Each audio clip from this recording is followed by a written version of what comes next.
अगर हम दो कैपेसिटर्स को जो कि चार्ज्ड हैं आपस में कनेक्ट करें तो उसमें एनर्जी का लॉस होता है, ये हमें प्रूव करना है। We have to find the loss of energy when two capacitors are connected. ये प्रूव करते करते ये चीज़ें तो ऑटोमेटिकली प्रूव हो जाएंगी कि जब दो चार्ज कैपेसिटर्स को कनेक्ट किया जाएगा या एक चार्ज्ड और एक अनचार्ज्ड को कनेक्ट किया जाएगा तो एनर्जी ना तो सेम रहेगी ना इंक्रीज होगी बल्कि वो डिक्रीज होगी। इसमें जो मोस्ट डिफ़िकल्ट केस हो सकता है हम उसको डील कर रहे हैं, आसान आप खुद कर पाएंगे। मोस्ट डिफ़िकल्ट ये हो सकता है कि हमारे पास दो कैपेसिटर्स हैं जिनकी कैपेसिटी C1 एंड C2 अलग अलग है और दोनों को अलग अलग वोल्टेजेस V1 और V2 पर चार्ज किया गया है। So we have two capacitors. First capacitor with capacity C1, it is charged to voltage V1 so that it gets a charge Q1 और आपको पता है Q होता है CV तो Q1 होगा C1 V1। Then there is another capacitor C2 which is charged to voltage V2 and charge on it is Q2। Obviously Q2 will be C2 V2। अब हमने इन दोनों कैपेसिटर्स को कनेक्ट कर दिया। अब यहाँ एक क्वेश्चन आता है कि जब हम कैपेसिटर्स को कनेक्ट करेंगे तो कैसे कनेक्ट करेंगे। डायग्राम हमारा ये बन रहा है, पहला कैपेसिटर, दूसरा capacitor, capacity C1 it is at V1, other capacitor capacity C2 it is at voltage V2। इन दोनों को मैंने ऐसे कनेक्ट कर दिया।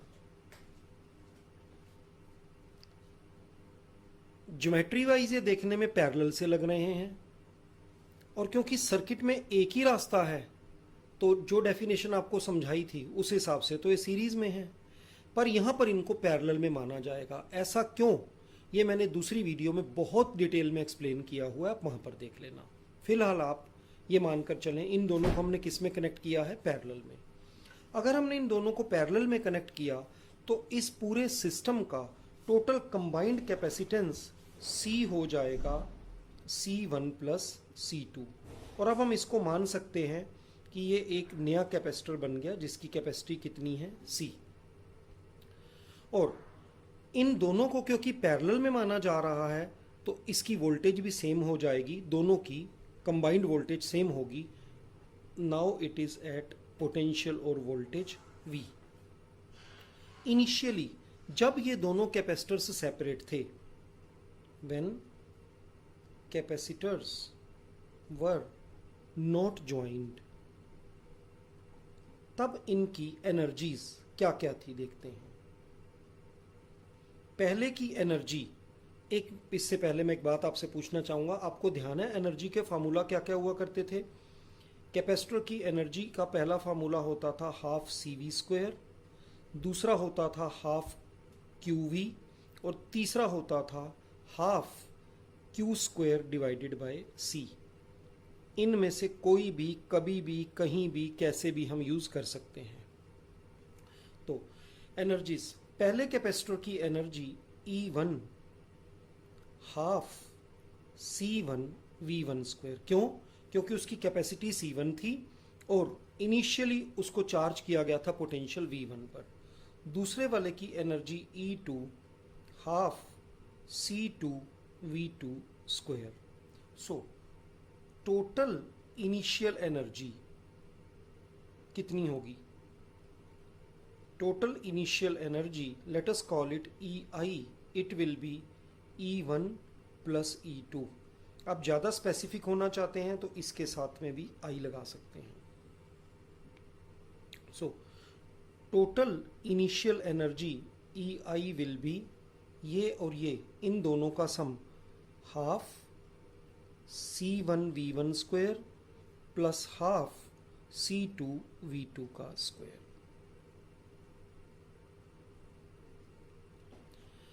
जब इन दोनों को कंबाइन कर दिया गया तो ये एक कैपेसिटर बन गया। इस एक कैपेसिटर की वैल्यू C1 प्लस C2 कर आई। अब इस एक सिंगल कैपेसिटर की वोल्टेज V है तो एनर्जी फाइनल हो जाएगी half C V square. Half C कितना है, C1 plus C2 multiplied by V square. ये मेरी आ गई एनर्जी फाइनल। अब मुझे ये देखना है कि फाइनल पोटेंशियल P की वैल्यू कितनी है।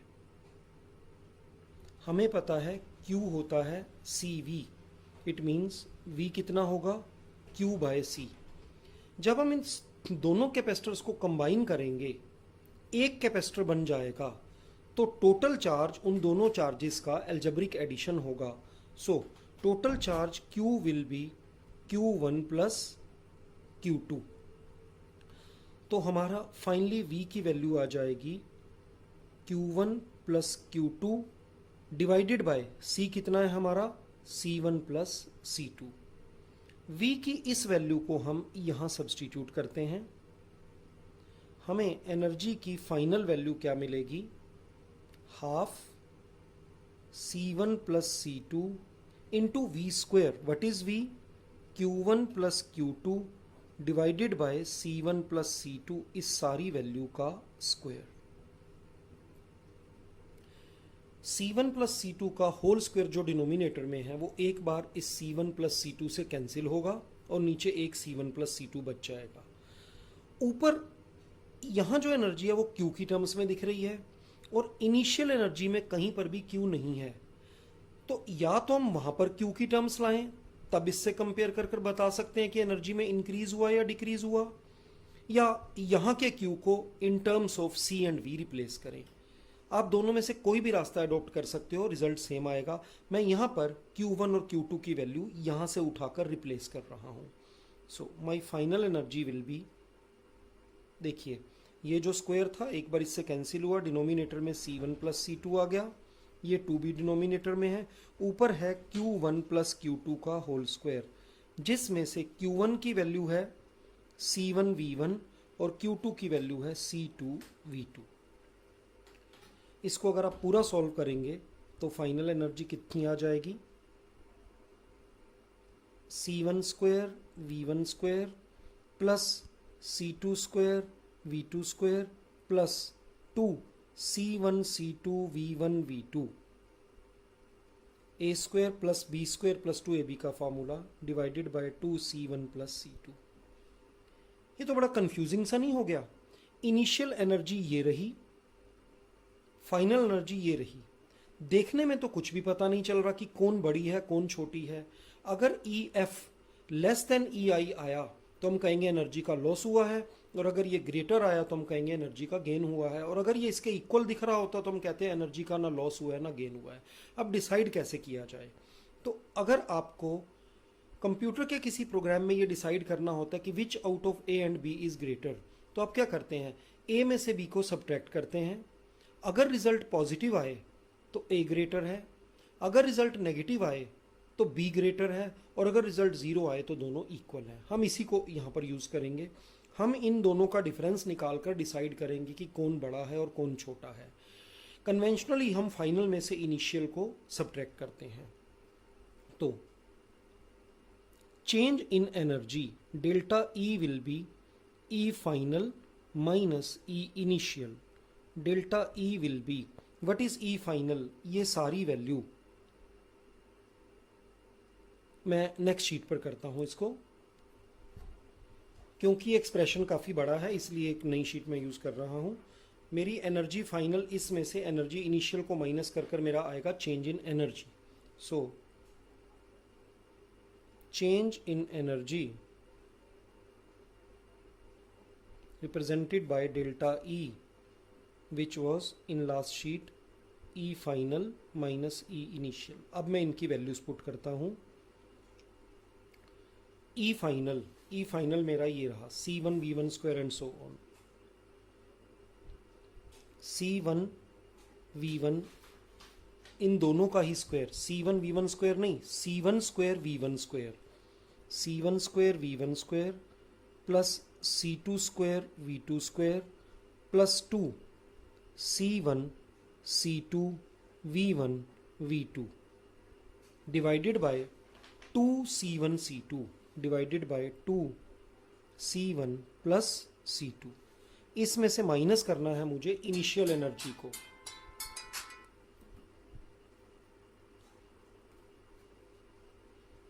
और इनिशियल एनर्जी है हाफ C1V1 स्क्वायर। एक काम और करते हैं, इन दोनों में से हाफ को भी कॉमन ले लेते हैं, डिनोमिनेटर में ही ले लेते हैं।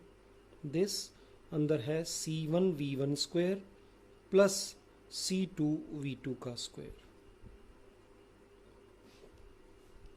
2 को पूरे एक्सप्रेशन में से बाहर ले जाते हैं और C1 C2 को एज एलसीएम यूज करेंगे। Delta E is equal to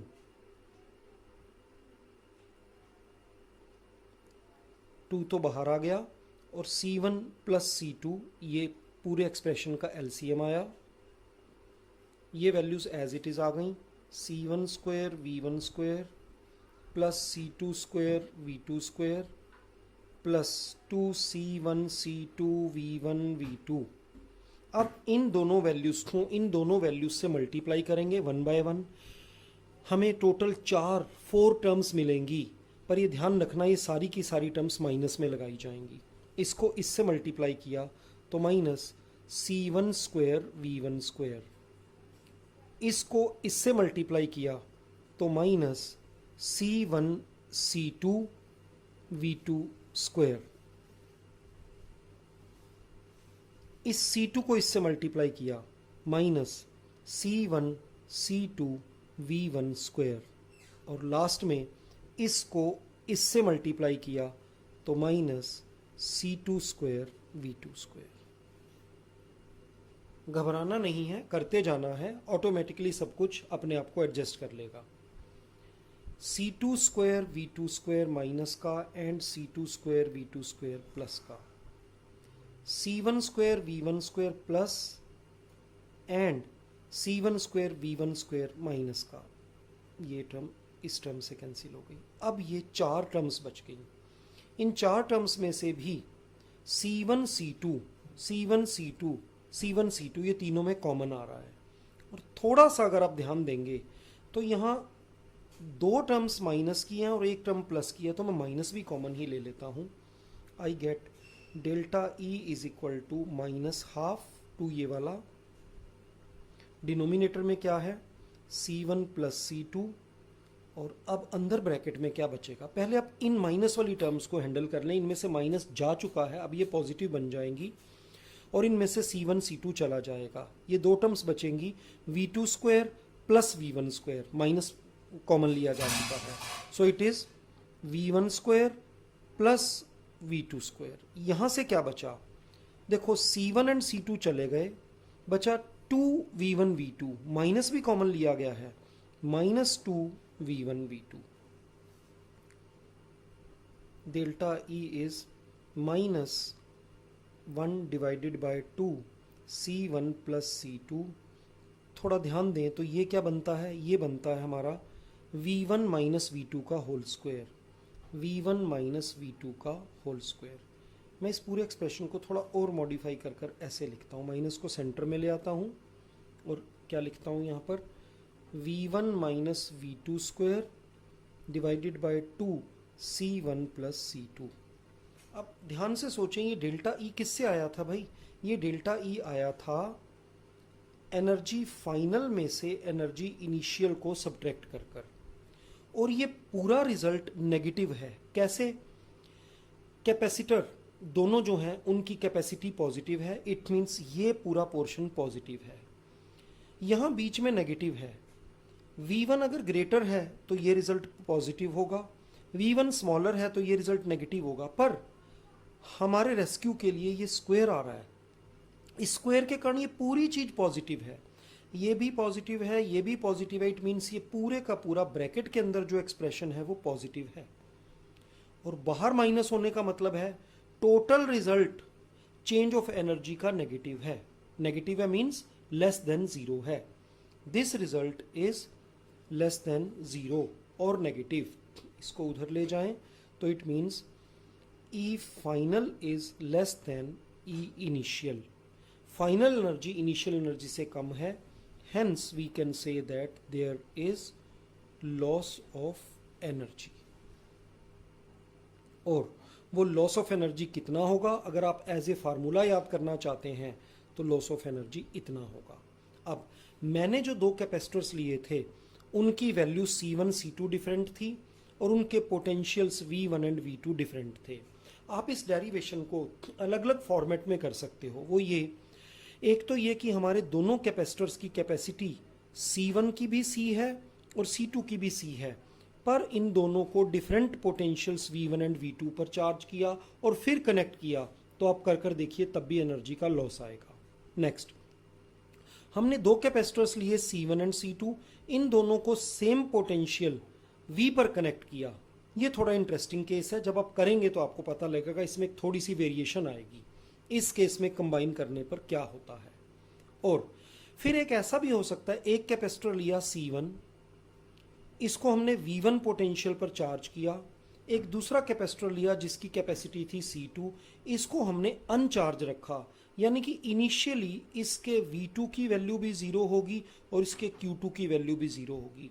अब हमने इन दोनों को कनेक्ट किया, तब क्या होगा। और लास्ट, हमने एक कैपेसिटर लिया C, इसे पोटेंशियल V पर चार्ज किया, हमने दूसरा कैपेसिटर लिया जिसकी कैपेसिटी थी C और इसे हमने अनचार्ज्ड रखा, इसमें हमने कंबाइन किया एक चार्ज्ड को एक अनचार्ज से, तब क्या होगा। आप नोट करोगे इन सभी केसेस में लॉस ऑफ एनर्जी आएगा। इस केस में थोड़ा सा ये स्टेटमेंट वेरी करेगी, वो आप करोगे तो आपको पता लगेगा कि क्या हो रहा है। बाकी इन सारे केसेस को सेपरेटली मैंने अलग अलग वीडियोस में एक्सप्लेन किया हुआ है। अगर आपको रिजल्ट समझने में दिक्कत हो तो आप उन वीडियोस को देख सकते हैं।